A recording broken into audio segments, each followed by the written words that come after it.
Your Honor, I beg you, please, she's my daughter. She belongs with me.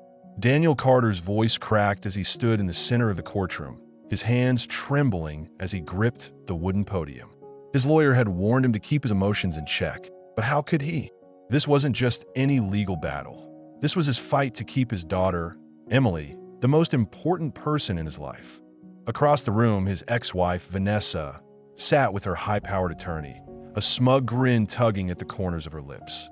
She had money, influence, and a strategy that was all too clear. Paint Daniel as an unfit father. The judge, a stern woman with piercing eyes, adjusted her glasses and turned to Vanessa's lawyer. Mr. Holloway, proceed with your argument. Holloway stood, buttoning his expensive suit jacket. Your Honor, my client seeks sole custody of Emily because it is in the child's best interest. Mr. Carter, while I'm sure he loves his daughter, has neither the financial means nor the stable environment necessary to raise a child. He is unemployed, lives in a one-bedroom apartment, and that's not true. Daniel blurted out, the judge's gavel banged. Mr. Carter, if you interrupt again, I will hold you in contempt. Vanessa smirked, crossing her arms.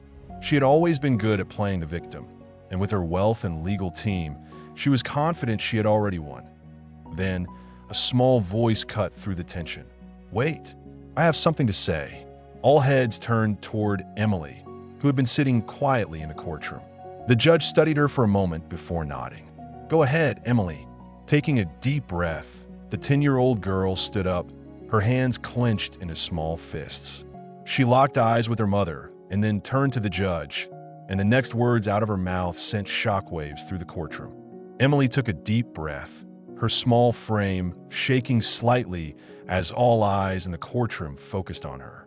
Her mother, Vanessa, leaned forward, her confident smirk faltering.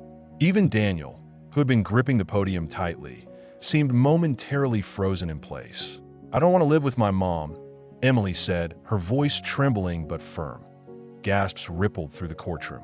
Vanessa's expression twisted into shock and anger, while her lawyer, Mr. Holloway, quickly leaned in to whisper something in her ear.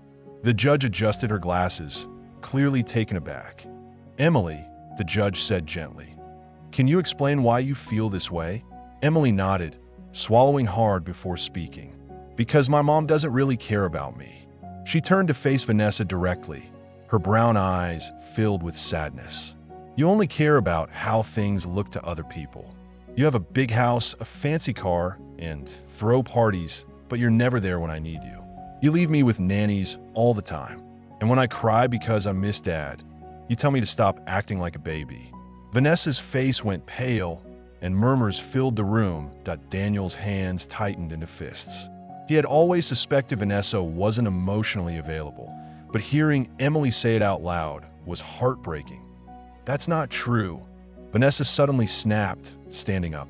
Emily, sweetheart, you're confused. You know I love you. I just want what's best for you. Emily turned back to the judge. If she really loved me, she wouldn't have tried to take me away from my dad. He's the one who tucks me in at night when I have nightmares. He's the one who makes me pancakes in the shape of hearts because he knows they're my favorite. Vanessa's lawyer looked uneasy now, realizing that Emily's testimony could destroy their case. The judge raised a hand to silence the murmurs in the room. Emily, I appreciate your honesty, but I need to ask you, do you feel unsafe with your mother? Emily hesitated, then shook her head. No, she doesn't hurt me, but she doesn't love me the way my dad does.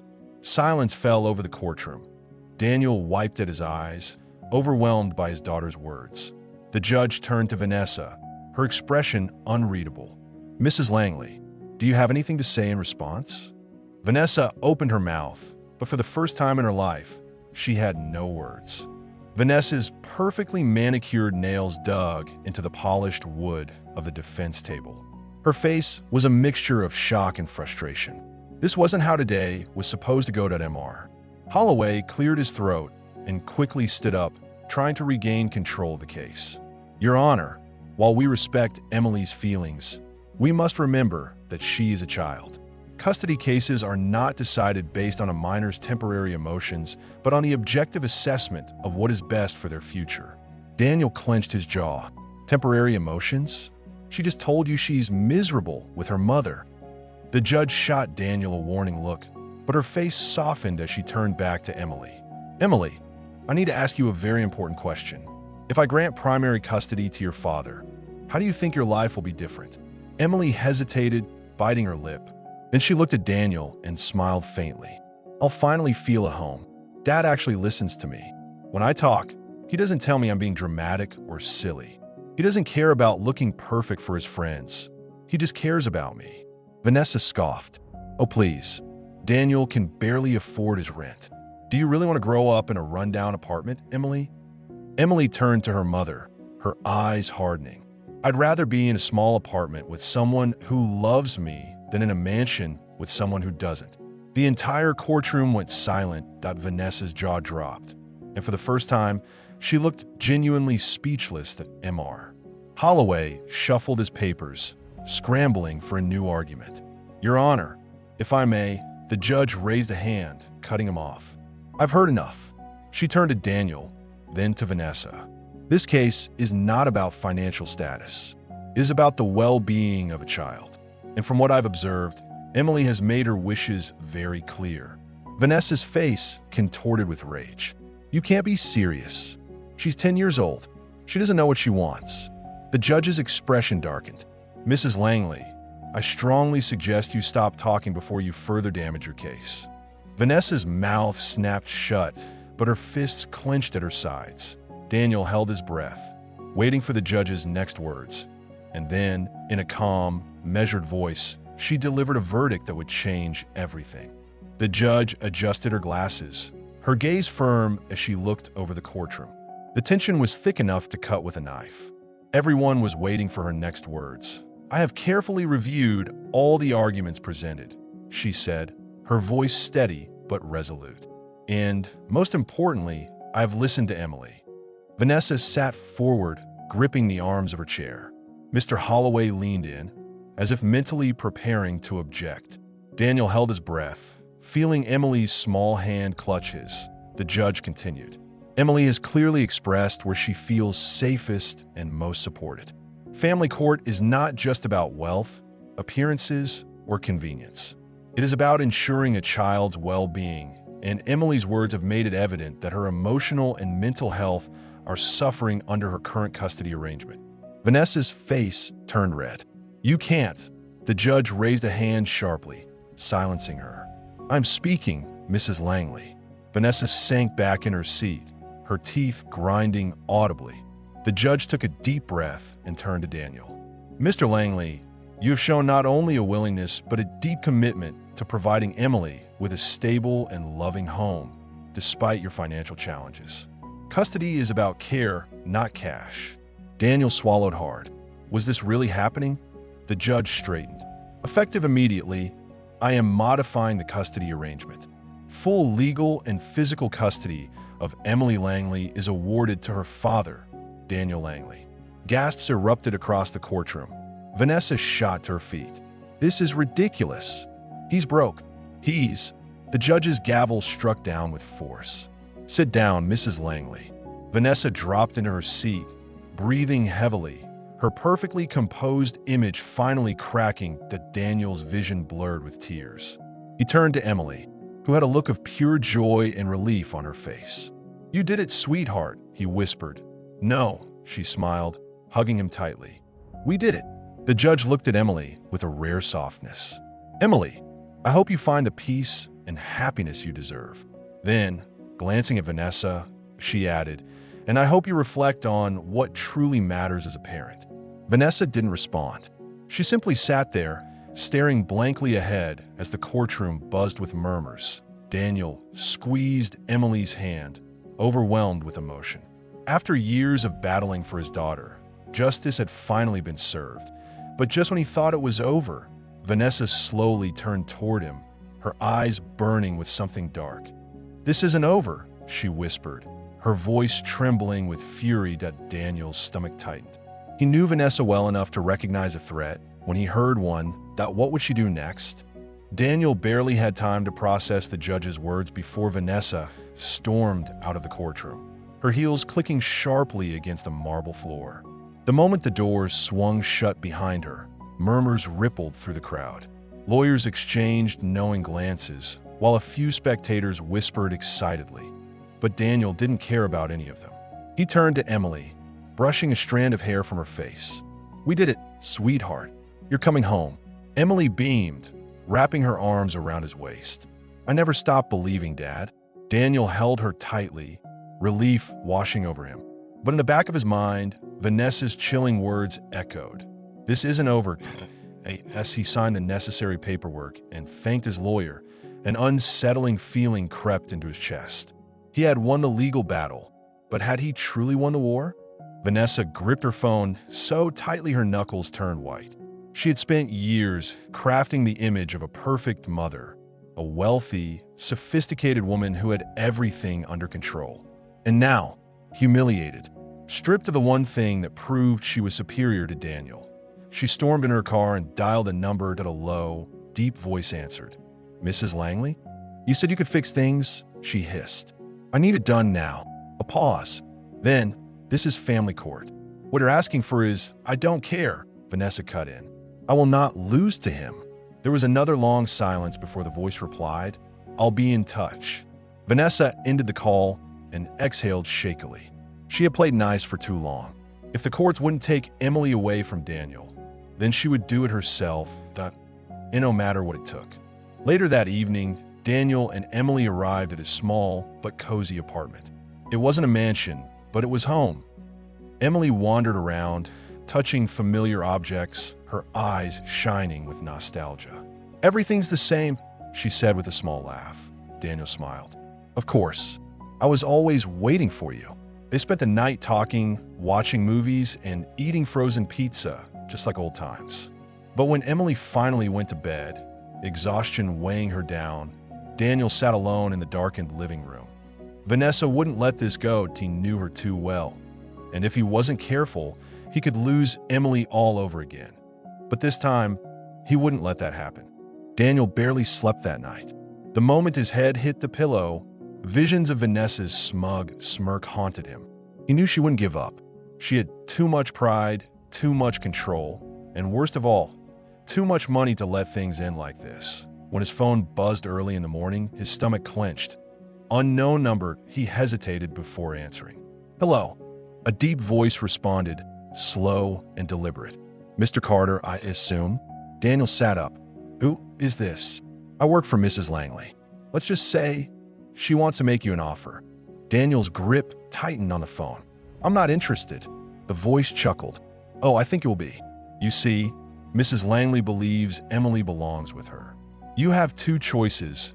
Make this easy and agree to a settlement, or..." The man trailed off that Daniel's heart pounded. "Or what? Or things might get difficult. Custody cases are complicated and mistakes happen. A single allegation, one bad report, and the courts might reconsider their decision." Rage burned through Daniel's chest. "You're threatening me?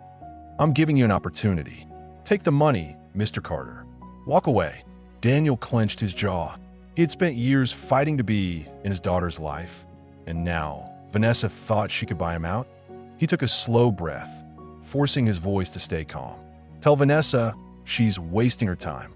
Emily isn't a prize. She's my daughter." The man sighed. "That's disappointing." The line went dead. Daniel stared at his phone, his pulse racing. Vanessa wasn't just fighting for custody anymore. She was going to war. Later that afternoon, Daniel took Emily out for ice cream, tried to shake the uneasy feeling gnawing at him. He watched as she laughed, her face covered in chocolate, and for a moment, the world felt normal. But then, a black car slowed down near the curb.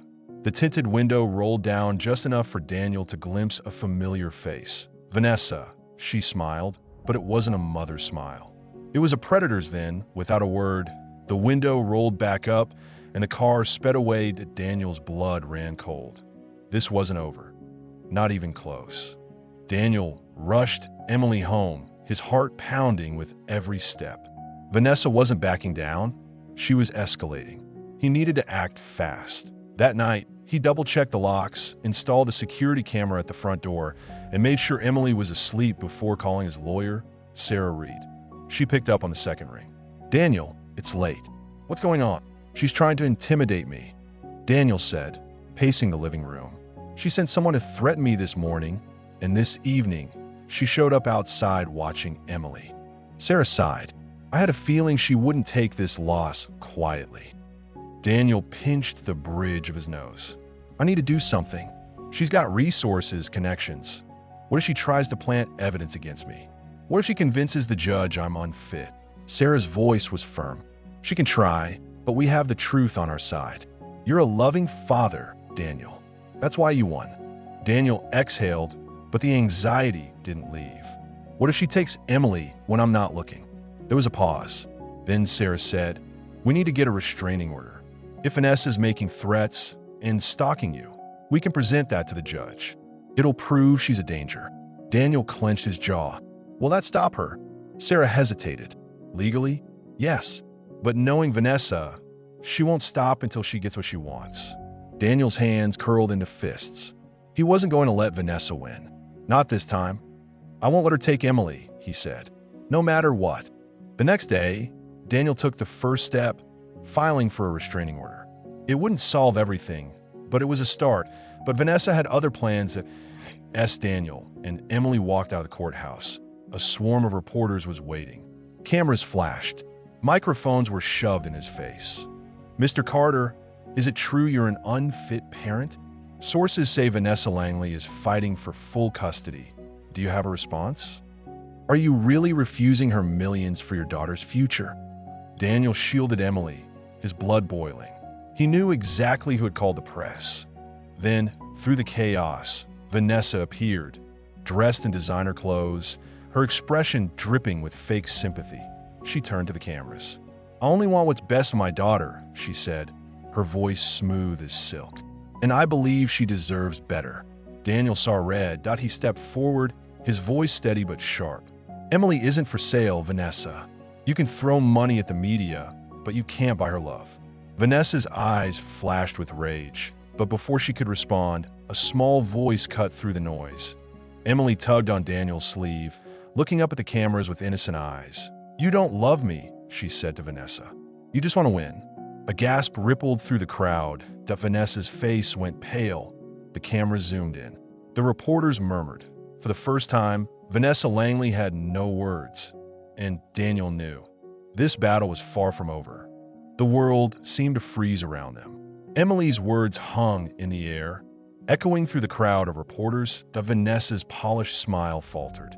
Her grip on her designer purse tightened. And for the first time, the cracks in her carefully curated image began to show. The reporters didn't miss a beat. Miss Langley, how do you respond to your daughter's statement? One journalist pressed. Are you only after custody to maintain your reputation? Another added. Vanessa's lips curled in irritation, but she quickly masked it. She crouched down to Emily's level, her voice dripping with fake concern. Sweetheart, that's not true, she said softly. Mommy loves you very much. Emily stepped back, gripping Daniel's hand tighter.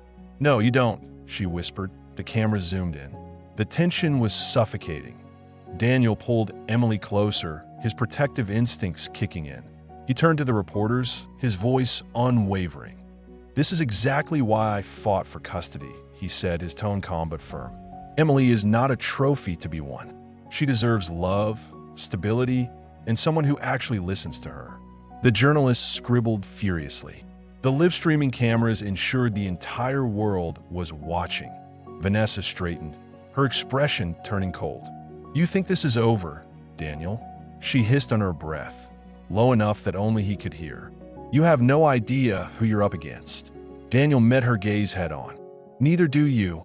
Vanessa scoffed and stormed off, her heels clicking against the pavement as she pushed through the crowd. The reporters continued throwing questions at her, but she ignored them, disappearing into her sleek black CARS as soon as she was gone. Daniel knelt down and cupped Emily's face. Are you okay, sweetheart? Emily nodded, but looked up at him with teary eyes. Is she going to take me away? Daniel's heart clenched. He wiped a stray tear from her cheek. Not a chance, he promised. No one is taking you away from me. Sarah stepped up beside them. That was powerful, she said, glancing at Emily with admiration. The court won't be able to ignore this. Daniel exhaled. For the first time in weeks, he felt something close to hope, but he knew Vanessa wasn't done, and he had to be ready for whatever came next. 2 days later, the courtroom was packed. The media frenzy surrounding the case had turned it into a spectacle, and now, everyone was waiting for the final verdict. Daniel sat at the plaintiff's table, his hands clasped tightly together. Emily sat beside him, her small fingers wrapped around his. Sarah leaned in. "No matter what happens, we gave them everything." Daniel nodded, but his heart pounded as the judge entered. Judge Reynolds looked exhausted, as if the weight of the case had worn him down. Vanessa sat on the other side, her expression unreadable. But Daniel knew better. He could see the tension in her jaw, the way her perfectly manicured nails tapped against the table. She was nervous. Judge Reynolds cleared his throat. After reviewing all evidence, testimony, and considering the best interests of the child, the court has reached a decision. The room was so silent, it felt like the world had stopped. The judge took a deep breath. Custody of Emily Langley will be awarded to. He glanced at both parties before settling his gaze on Emily. Daniel Carter. A collective gasp rippled through the courtroom. Emily squeezed Daniel's hand as her eyes welled with tears. "We won," she whispered. Daniel let out a shaky breath. "We won," he murmured, hugging her tightly. Vanessa shot up from her seat. "This is absurd," she shouted. "I am her mother. This man is nothing compared to me." Judge Reynolds banged his gavel. "Ms. Langley, sit down or I will hold you in contempt." Vanessa's breath was ragged, her chest rising and falling with fury. But she knew there was nothing she could do. Not anymore. Daniel stood and turned to face her. "Emily deserves love, not a brand to represent." His voice was steady, strong. "And today, she finally gets to choose what's best for her." Vanessa's face twisted in frustration before she turned on her heel and stormed out of the courtroom. Daniel lifted Emily into his arms, pressing a kiss to her forehead. "We're finally going home," he whispered. The courtroom erupted into murmurs, but all Daniel heard was Emily's soft voice as she hugged him tightly. "I knew you wouldn't let me go, Daddy." And he never would.